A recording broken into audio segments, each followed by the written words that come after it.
Street style egg Maggi ఎలా చేసుకోవాలో ఈ వీడియోలో చూద్దాము. చాలా సింపుల్గా టేస్టీగా ఉంటుందండి. చాలా క్విక్గా అయిపోయే ఈ రెసిపీ ఎలా చేసుకోవాలో దాని ప్రాసెస్ ఏంటో ఈ వీడియోలో చూసేద్దామండి. ఫస్ట్ కడాయి పెట్టుకోవాలి. కడాయిలో ఆయిల్ వేసుకోవాలి. 2-3 స్పూన్లు ఆయిల్ వేసుకున్న తర్వాత మనం ఆమ్లెట్కి ఎలాగైతే కట్ చేసుకుంటామో అలానే పచ్చిమిర్చి, ఆనియన్, క్యారెట్ కట్ చేసుకోవాలన్నమాట. కట్ చేసి పెట్టుకొని అవన్నీ ఆయిల్లో యాడ్ చేసుకోవాలి. ఇక్కడ నేను 2 గుడ్లను యాడ్ చేయాలనుకుంటున్నాను. కాబట్టి నేను 2 గుడ్లను యాడ్ చేశాను.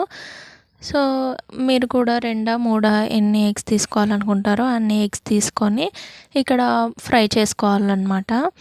ఆనియన్, క్యారెట్, పచ్చిమిర్చితో పాటే ఎగ్స్ని యాడ్ చేసుకొని ఫ్రై చేసుకోవాలి. వీలైనంత బాగా ఫ్రై చేసుకోండి. ఇందులో నేను ఏమీ యాడ్ చేయలేదు. ఓన్లీ ఆనియన్, పచ్చిమిర్చితో పాటే ఎగ్స్ వేసే ఫ్రై చేసుకుంటున్నాను అనమాట. ఫ్రై చేసి పెట్టుకున్న ఈ ఎగ్ అంతా ఒక బౌల్లోకి తీసుకొని పక్కకు పెట్టుకోవాలి. పక్కకు పెట్టుకున్న తర్వాత మళ్ళీ ఒక కడాయి పెట్టుకొని 1-2 గ్లాసుల వాటర్ యాడ్ చేసుకొని అందులో పసుపు, కారం యాడ్ చేస్తున్నాను ఇక్కడ.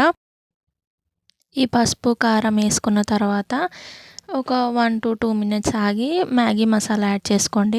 మ్యాగీ మసాలా నేను మ్యాగీలో వస్తుంది కదా అదే యాడ్ చేస్తున్నాను. ఎక్స్ట్రాగా బయట దొరుకుతుంది కదా అదేం యాడ్ చేయట్లేదు అనమాట.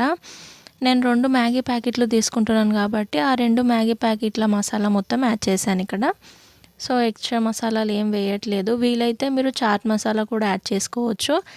ఇక్కడ మ్యాగీ మసాలా వేసిన తర్వాత మూత పెట్టుకొని 2-3 నిమిషాల వరకు ఈ వాటర్ అంతా బాయిల్ అయ్యేదాకా మూత పెట్టుకోవాలన్నమాట. ఇలా ఎసరంతా మరగాలన్నమాట. మరిగిన దాంట్లో మనం మ్యాగీ ఉన్నాయి కదా 2 మ్యాగీస్ తీసుకుంటున్నాను నేను ఇక్కడ. ఆ మ్యాగీ మొత్తం ఇక్కడ యాడ్ చేసుకోవాలన్నమాట.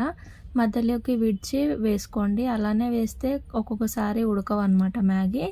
సో ఈ మ్యాగీ అంతా ఇందులో ఎసరు మరిగే దాంట్లో వేసుకున్న తర్వాత మనం ముందుగా ఫ్రై చేసి పెట్టుకున్న ఎగ్ ఉంది కదా ఆ ఎగ్ అంతా యాడ్ చేసుకోవాలన్నమాట. చాలా సింపుల్ అండ్ టేస్టీగా ఉంటుందన్నమాట ఈ మ్యాగీ అనకుండా న్యూడిల్స్ అనుకున్నా కూడా బాగుంటుంది. చాలా టేస్టీగా ఉంటుంది. ఓసారి బయట దొరికే మ్యాగీ ఇంట్లో ట్రై చేసి చూడండి. మీకు డెఫినెట్గా నచ్చుతుంది. పిల్లలు కూడా చాలా ఇష్టపడతారు.